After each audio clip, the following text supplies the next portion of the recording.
জন্য আমরা বিস্কিট সন্দেশ হালুয়া বরফি বড়া নারকেলি লাড়ু লাড্ডু এরকম ফ্যামিলি সাইজ হবে ছোট বড় ডিজাইন টান দিলে খুলে যাবে বিস্কিট সন্দেশ হালুয়া বরফি বড়া নারকেলি লাড়ু যা পারেন করে খাবেন এগুলা সেট নিয়ে যাবেন সংসারী পণ্য এগুলো লাগে তাহলে ভিটার করে ভিটার করে সবকিছু হবে এরকমই করা যাবে কোনো গল্প না বাস্তবে দেখে যাবেন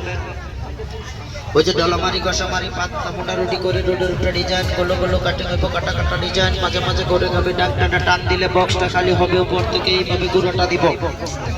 এখানে বসে একটা মার পয়েন্ট টার্গেট করে দিব ডাকটা বসে একটা চাপ দিব ফিটার করে ফিটার করে চাপ দিব চাপে চাপে ডিজাইন নেবো বাড়তি রুটি কেটে যাবে হাসতে দিলে টান দিবে রুটিগুলো হাতে নিবো লাগবো না কাটাকাটি করবো না টাকাটাকি পিঠা হবে তাড়াতাড়ি মাঝে মাঝে টান মারে প্রত্যেকটা পিঠা কিন্তু টান দিলে খুলে যাবে ঢেলে দিলে পড়ে যাবে করা তেলে বাইজা খাবে মশমশা পিঠা হবে ফিল্টার করে পিঠা ভাইসা দিতাম তাহলে সব কিছু হবে ভাইসা এটা 100 টাকা এটা 100 টাকা